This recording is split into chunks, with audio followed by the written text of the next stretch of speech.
Welcome to Charter California Edition. My name is Brad Pomerance. We are joined by Jackie Lacey. She is the District Attorney for Los Angeles County. What a tremendous victory, Madam District Attorney. I mean, you really slayed so many dragons on your march to the DA's office. What went right? Well, I think we believed in the voters. Brad, we believed we had a message and we had a plan. And the plan was, you know, I was the most prepared and qualified for the job. You had been the chief deputy. I'd been the chief deputy. I'd been in the office 27 years. I had 12 years of watching the top guy do it. We had an organized campaign. We relied on the media to get the message out. Very methodical. Very methodical. There was you'd expect that from the chief deputy of the DA's office. We had a plan, and the voters, thank God. So you've been in office about 3-4 months. Yes. How's it been? It's great. It's the best job in the world. I'm Every glad to day hear I that. come in, it's exciting. I have an amazing leadership team. And the challenges are there. And so I love getting into the challenges that we're facing. And you most recently oversaw the Bell corruption trial, which was a national story. It was. So, I mean, you walked in and it was, you know, right there. From day one. Yeah, from day one, literally. From day one. It was part one of the Bell trial. Right, we that's do have true. part two. Right, no doubt. So I won't be, you know, obviously commenting on no part comments two. needed. But we're certainly very pleased that the jury methodically thought out the verdicts, listened to the evidence, and we're pleased with the And it was interesting how they really, you could sense that they went through each verdict. They acquitted one individual, which was quite interesting. And so, in addition to the Bell trial, you've also had to deal with what's known as realignment, AB 109. And that is the program whereby lower level offenders are being sent to county facilities rather than state facilities. Does that impact the DA's office per se? It's huge. It's huge. It's huge. We spend about 50% of our time in meetings talking about realignment, the impact. But the biggest challenge, Brad, is we're not sure where people are. 11,000 people have been sentenced locally that would have gone to state prison. 5,700 are in the county jail right now.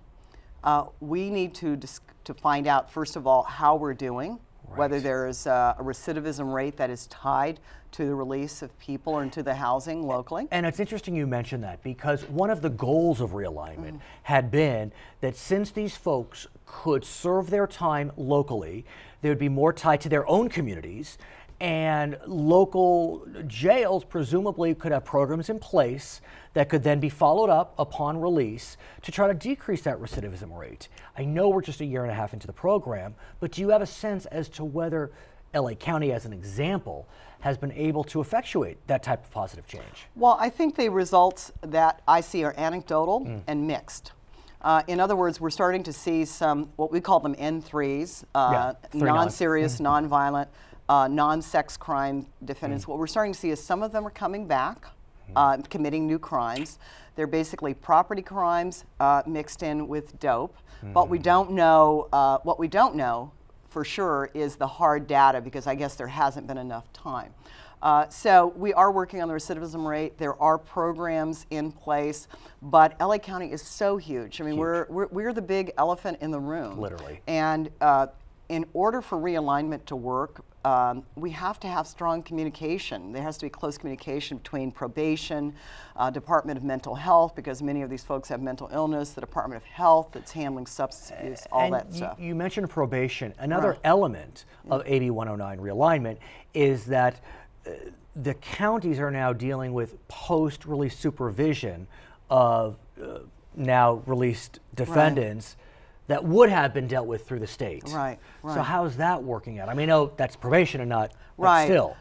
From what I can see, actually probation has a lot of things in place. There's a hub. People are at this hub assigned housing, work, a plan for improvement. But it'll be, the issue will be, do we have enough people to monitor, to closely monitor folks who are reentering our society right out of that state prison environment? And so once again, the issue will be resources. Do we have enough resources in place? and who is keeping track of the data. You mentioned monitoring, and a lot of counties, and I believe LA County as well, is looking at using GPS monitoring as a way, not so much with the sex defendants, but with these low level defendants, instead of incarcerating them, putting ankle bracelets on as a way to decrease the pressure on county jails. Is LA County, the DA's office, the sheriff's office looking at that? Well, the sheriff's department is going to be in making that decision, who gets an ankle bracelet and who doesn't. Our position, though, is that in order to modify human behavior, you have to have some strong controls in place. And I want to make sure that whoever that person is who's being released out into our community has to report to a probation officer or a parole officer or someone, so that we know once they become a danger and are committed to being out there and reassuming a life of crime, that there's someone to notify the authorities, the court, so we can do something about it. At the same time, where you have this AB 109 pressure coming down, the court system is clogged, and it appears to be getting even more clogged as a result of closures of courtrooms. I understand that you recently were in Sacramento and watched the Chief Justice of the Supreme Court of California address the legislature and explain how severe the court clog crisis is getting.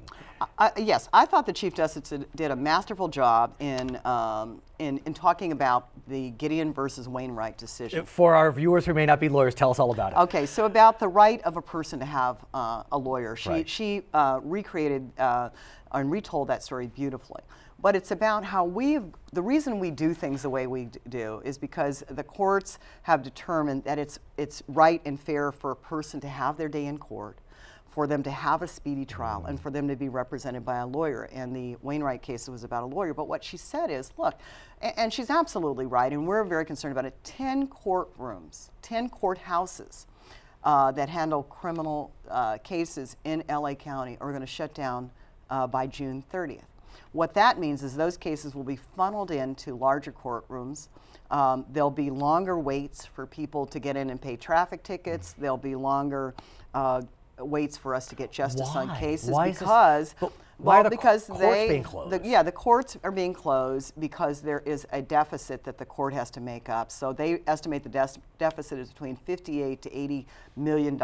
And so they can't afford to keep those courts open. Even with the passage of Prop 30? Even with the passage of Prop 30. Even with the, you got to get a judge on here to explain it. But that's what they're saying. And so they're closing those courts. There's going to be longer waits. We're concerned because here we have realignment, which is already a massive change. And to throw in 10 court closures, we have to pay to move staff.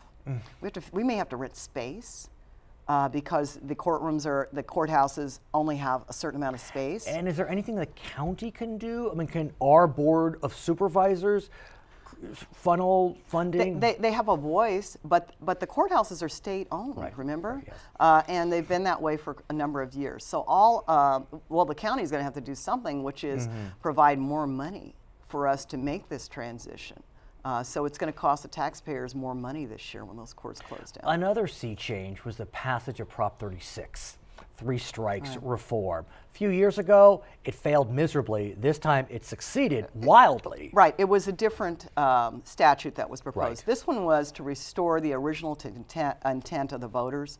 So what we had is we had people doing life for when the third strike was a petty crime, stealing cassette tapes, things like that. So this is wonderful. We've taken a leadership role in this county, by the way. I supported Prop 36. We've taken a leadership role. So far we have resentenced about 40 people who, and people should preview those stories or look at those stories. They are people who are in their 70s, who are doing life, who we had taking up valuable bed space when their third crime was not something that really required a lifetime sentence. So we're taking a proactive role. We've received, the court's received so far, 1,000 petitions for LA County alone.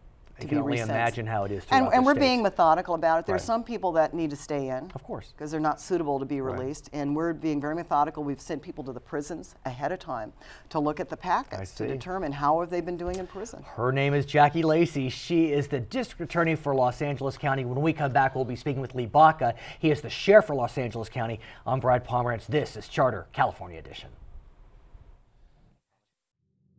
Upon her appointment to the Los Angeles County District Attorney's Office, Clara Flotz became the first female deputy district attorney in the nation.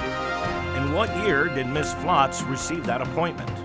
1902, 1910, 1918, or 1922? Clara Flotz became the first female district attorney in the United States in 1910. It's Charter California Edition. I'm Brad Pomerance. Our guest, Lee Baca, he is the sheriff for Los Angeles County. And sir, when you talk about AB 109, the prison realignment scheme, you got to look to LA County. It is the largest county in the state. And a lot of noise is being made about prison realignment. We're about a year and a half in. What can you tell us about this revolution in incarceration in California? Well, it's a difficult challenge, and my colleagues of the other 57 counties are having some success, and of course Los Angeles has a lot of success, and I'd like to explain why. Please.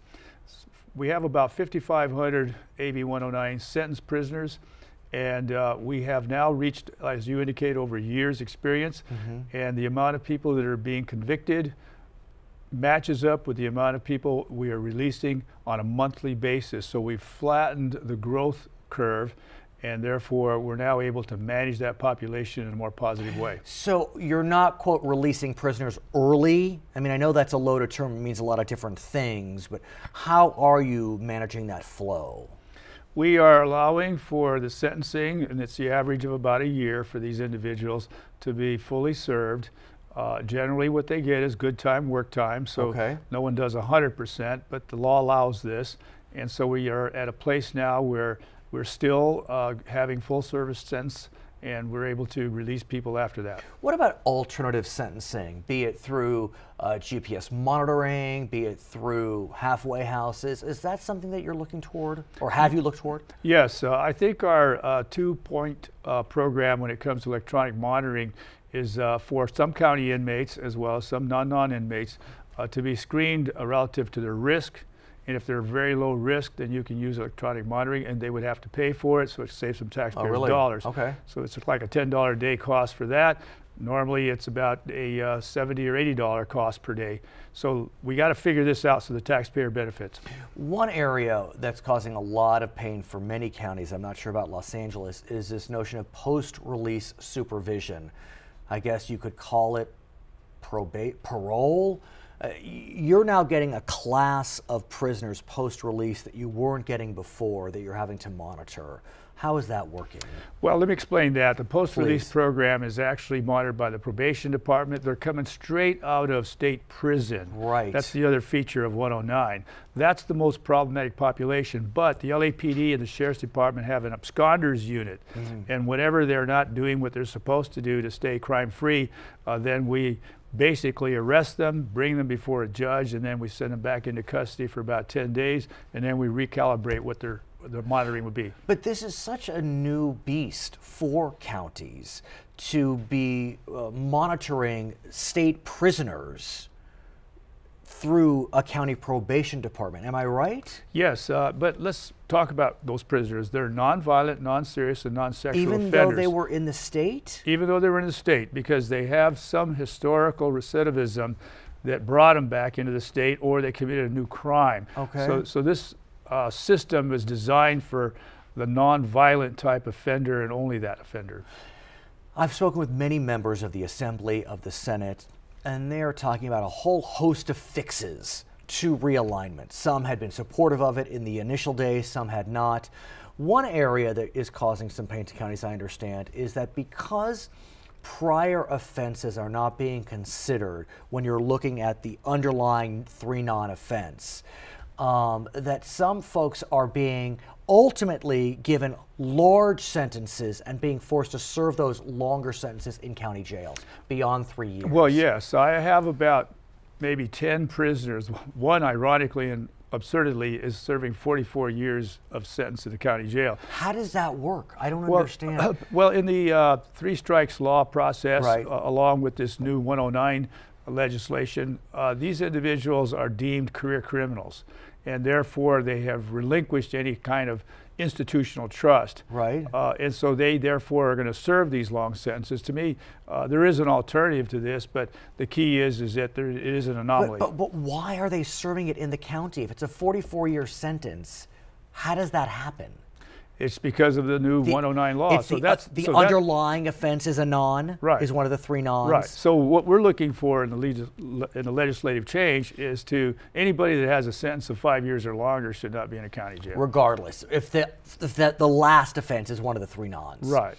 One of the goals behind AB 109 is that for these individuals charged and convicted of less serious crimes, that they be in their home counties, and counties would be able to adopt programs that would really focus on the rehabilitation side of prison, well, I guess it would be jail, I would say. You in LA County are looking towards one program as an example, and if you can read this, education-based incarceration.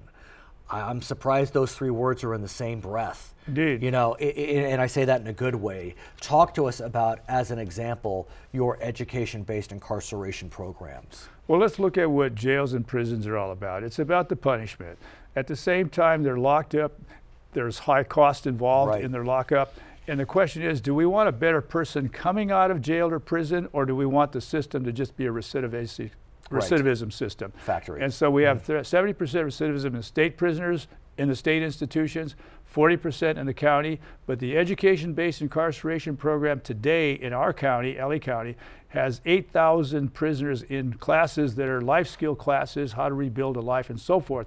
The recidivism rate for education-based incarceration participants is 15% in the county of Los Angeles. That's huge. And is this a program that grew out of AB 109? No, this is a program that I had started 3 years ago, but because of 109, I had to ratchet it up so that we would essentially do the right thing with prisons. Punishment is there, but education will change lives. Now, what the state had said when AB 109 was passed is that we will give you funding to create programs like this. Are you seeing that funding? No, I'm not. And this is another defect in the 109 funding stream, because the funding is for the incarceration costs, but there's no program cost. But I've stretched that money into programs, and I think we have to be innovative. Whenever there's a big change like 109, you have to figure out a way to make it work, make it cost effective, and reduce crime. But what about with the passage of Prop 30? We've been so focused on the education funding element as a part of Prop 30, but Prop 30 also focused on creating a funding guarantee for AB 109. Did that help the situation, or just guaranteed funding but not new funding?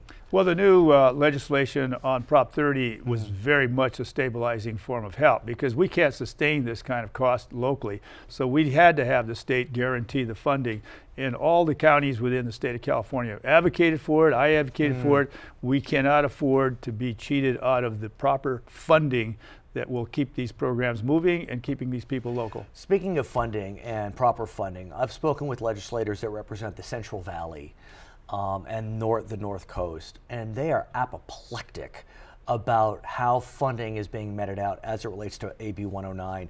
Apparently the governor gave CSAC, the California State Association of Counties, the ability to create formulas for each of the 58 counties for AB 109, and they feel as if they are not getting their fair share. Not true, in my opinion. Let me tell you let me tell you what the formula is. It's based on the percent of prisoners from each county that go to the state prison system, and LA County leads the pack at 32%. 32% of all the prisoners of the state prison system come from Los Angeles County, so we get 32% of the AB 109 money. And each county proportionally gets whatever they sent into the state prison system. But there's no doubt they are pushing hard to change that funding formula. Democrats, Republicans, I mean, they have a group that is just powering through. And so are you concerned that somehow the formula will change to the disadvantage of urban counties like Los Angeles, San Diego, San Francisco, whatever it may be? Well, it cannot change, because you see what they're talking about is taking money out of Los Angeles for other parts of the state of California. We have 32% of the prison population in the county of Los Angeles in terms of sentencing, and they go to the prisons, and we deserve 32%. So you're going to have a sheriff in LA County who's going to oppose Don't mess with this sheriff. Don't mess with this sheriff. His name is Lee Baca. He is the sheriff for Los Angeles County. My name is Brad Pomerance. Thank you so much for watching Charter California Edition. California state prisons were built to house 80,000. At its peak, how many individuals were incarcerated in California prisons?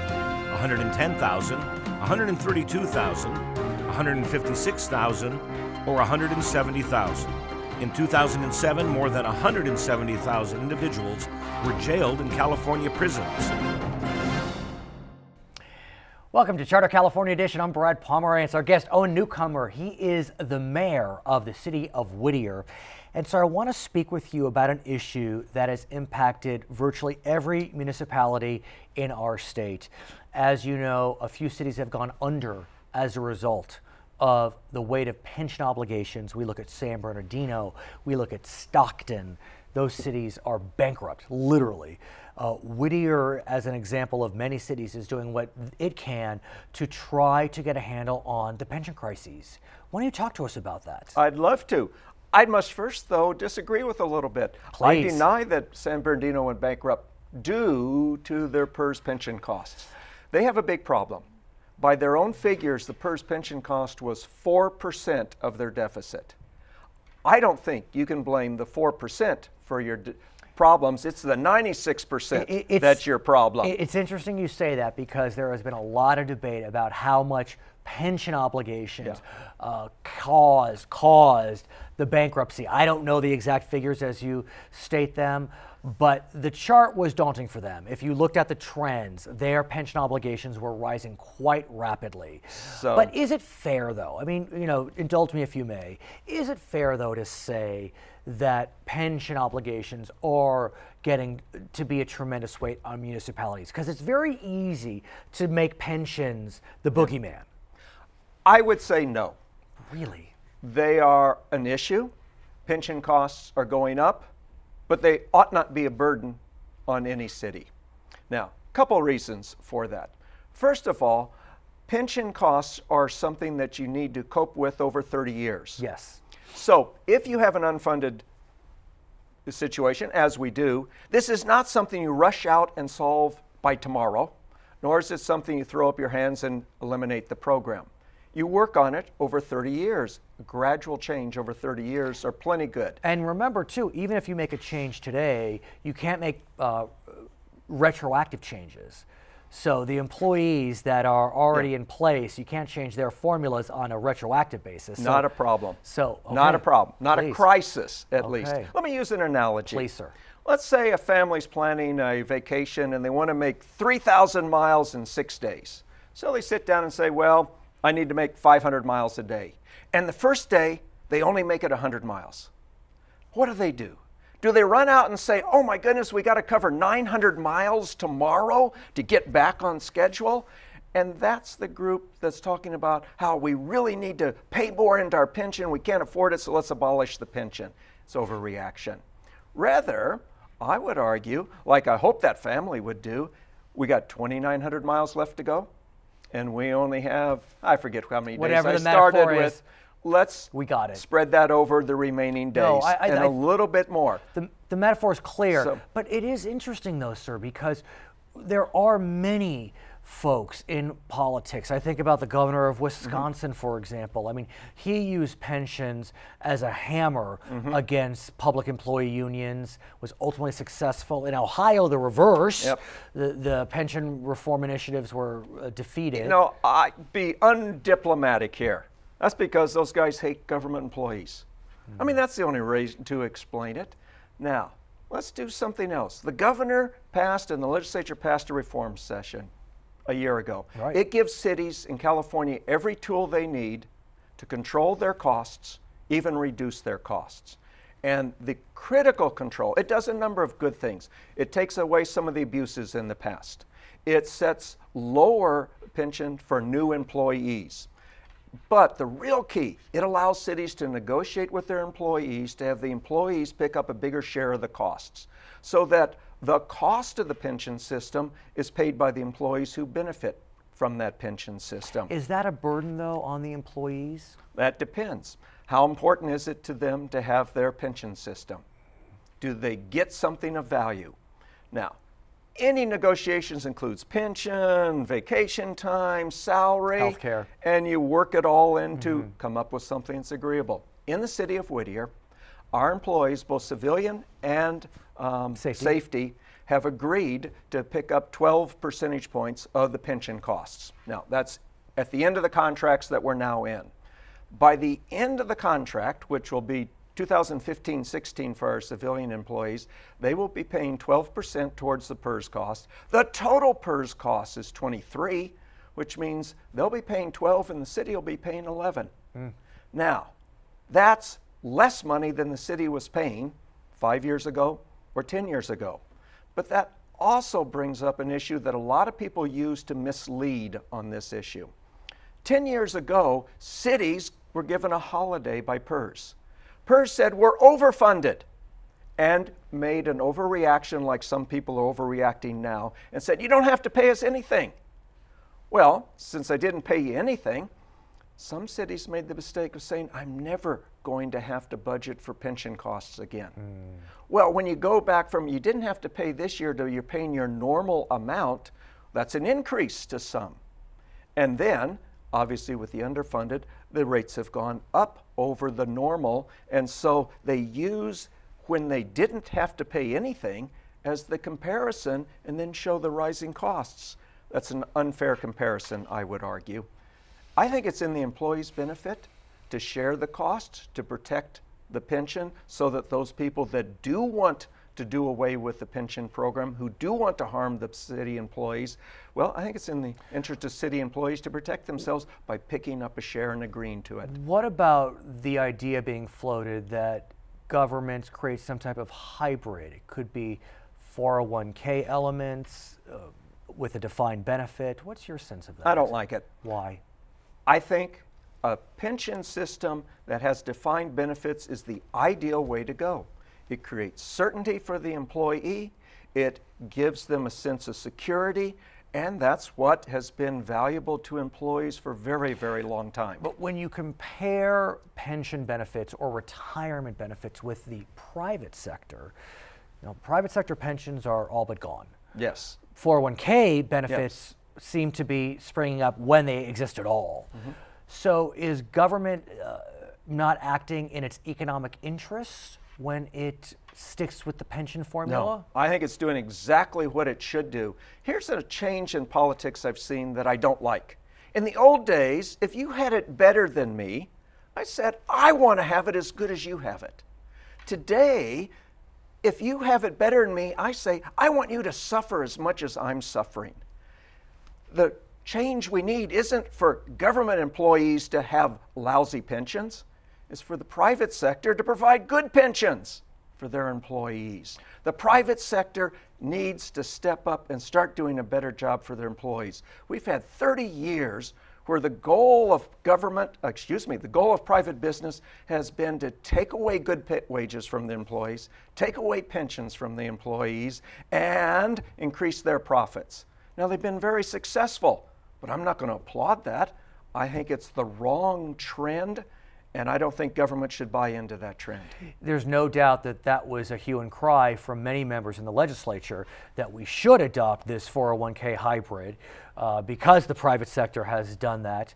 Ultimately, it didn't pass. Even Governor Brown was talking about that possibility, a Democrat. Do you believe that that proposal has subsided for good, or we will continue? No, I think that proposal is going to be around, and although I don't like it, I think it's got a good chance of ultimately succeeding and being enacted. I just think it's a bad idea. What about the desire of municipalities to go to the voters and seek serious pension reform? We know in San Diego and San Jose, there have been attempts, they were successful. It's questionable whether those attempts will survive because they looked retroactively. But there's a lot of heat around this. Again, I think the goal there is undesirable. I don't think we ought to be trying to jettison our pensions. I would point out in those big cities, they're not talking about the PERS pension system. Because they have independent? The big cities, they have their own independent systems. And I'm not an expert on their system. Their system might be needing of change. The PERS system, it's easy enough to raise the rates a little bit so that 30 years from now we're up to full funding. Don't worry about if you're not at perfect 100% funding today. It's, do you have a plan to get there in 30 years? His name is Owen Newcomer, Mayor of Whittier. My name is Brad Pomerance. Thank you so much for joining us. This is Charter California Edition.